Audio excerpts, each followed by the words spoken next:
मासूम शिव भक्त शंकर एक अनाथ लड़का था।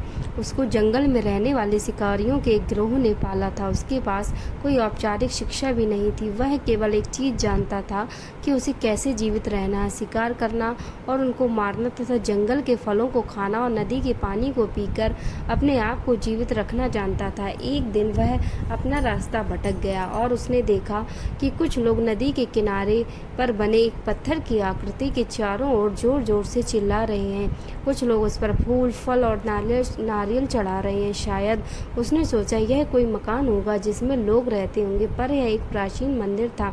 लेकिन शंकर ने इसे पहले कभी नहीं देखा था, पर इसके बारे में जानने के लिए वह काफ़ी उत्सुक था।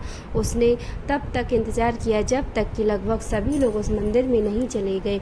अंत में उसने एक युवा लड़के को पत्थर की इमारत से बाहर आते देखा और उससे बात करने का फैसला किया। और शंकर ने उससे अपने मन में आए कई सवाल पूछे। उसका पहला प्रश्न था, इस इमारत को क्या कहा जाता है? लोग अपने साथ क्या लाते हैं? फिर उन चीज़ों को अंदर वाली इमारत में क्यों छोड़कर वापस आ जाते हैं? चीज़ों को अपने साथ लाना और उन्हें अंदर छोड़कर वापस चले जाने पर वह लड़का शंकर की अज्ञानता व मासूमियत पर बहुत ही हैरान था और उसके सवालों से चकित भी था। पर वह नहीं जानता था कि वह पास के जंगल में रहता है और शिकार करके ही अपना जीवन यापन करता है। लेकिन फिर भी उसने उसके सवालों के जवाब देने की पूरी कोशिश की। उसने शंकर को बताया, यह भगवान शिव का मंदिर है। लोग यहाँ उन्हें फल और फूल चढ़ाने आते हैं। वे शिव भगवान से जो चाहते हैं वह मांगते हैं और शिव उनकी सभी की प्रार्थना को सुनते हैं। यह सुनकर शंकर तुरंत मंदिर जाना चाहता था। लड़के ने उसे अंदर का रास्ता दिखाया और शिवलिंग के बारे में बताया।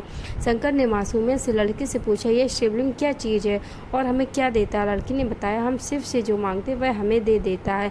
हम सब ऐसा मानते हैं। लड़के ने कहा, अब अंधेरा हो रहा है, अब मुझे घर जाना होगा। और वह शंकर को वहीं अकेला छोड़कर चला गया। शंकर ने झिझकते हुए मंदिर में प्रवेश किया। वह एक कोने में बैठ गया और सोचा, एक पत्थर किसी को वह चीज़ कैसे दे सकता है जो वे चाहते हैं?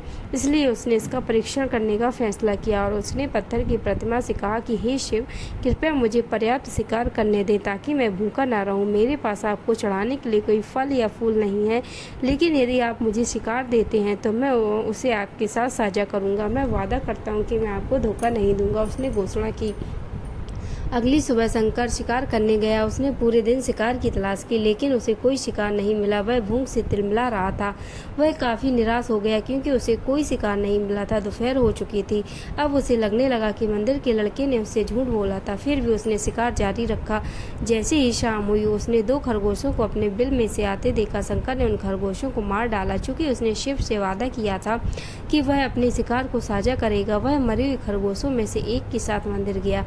देर हो चुकी थी और मंदिर सुनसान था। शंकर ने मंदिर में प्रवेश किया और जोर से कहा, कृपया आओ और अपना हिस्सा ले लो प्रभु, आपके लिए मैं लाया हूँ। वह वहाँ बैठ गया और अंधेरा होने तक प्रतीक्षा करने लगा, लेकिन शिव भगवान प्रकट नहीं हुए। शंकर को भूख और नींद आने लगी और उसने खरगोश को मंदिर में छोड़ने का फैसला किया। अगली सुबह जब लोग मंदिर पहुंचे तो उन्हें शिवलिंग के सामने मरा हुआ खरगोश मिला। भक्त बहुत परेशान थे।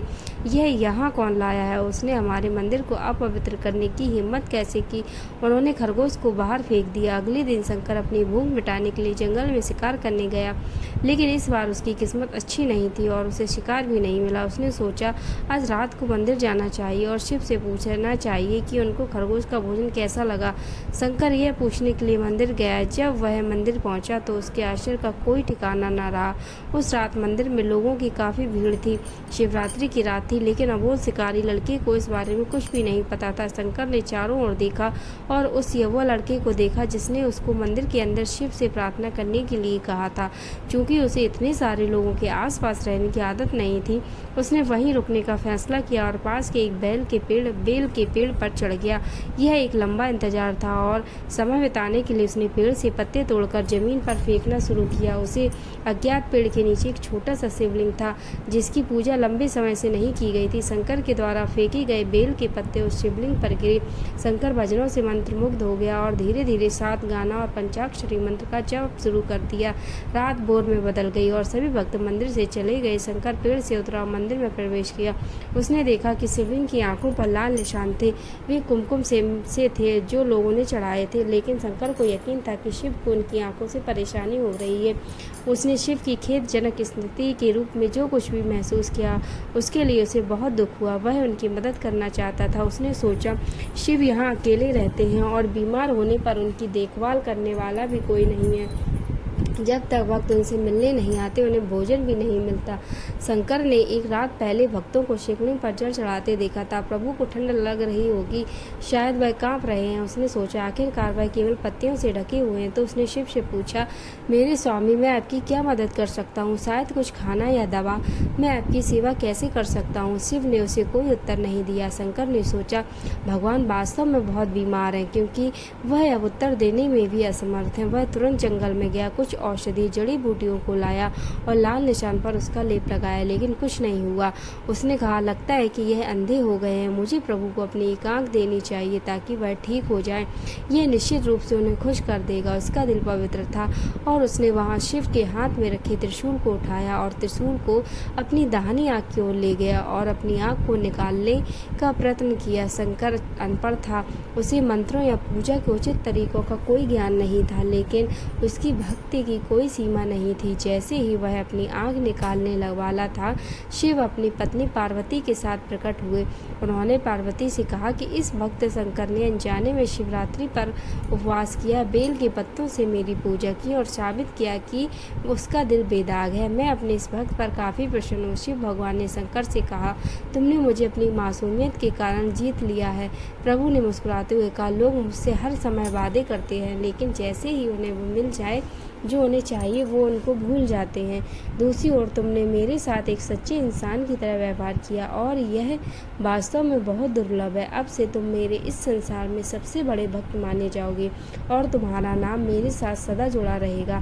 तुम कई सदियों तक जीवित रहोगे। इस बात को कहकर भगवान शिव व माँ पार्वती अंतर्ध्यान हो गए। तभी से लोग शिव के साथ शंकर भी लगाने लगे। तो दोस्तों, कैसी लगी ये स्टोरी हमें कमेंट्स में बताएं और ऐसी ही स्टोरी के लिए इस चैनल को सब्सक्राइब करें, वीडियो को लाइक करें और शेयर करें। धन्यवाद।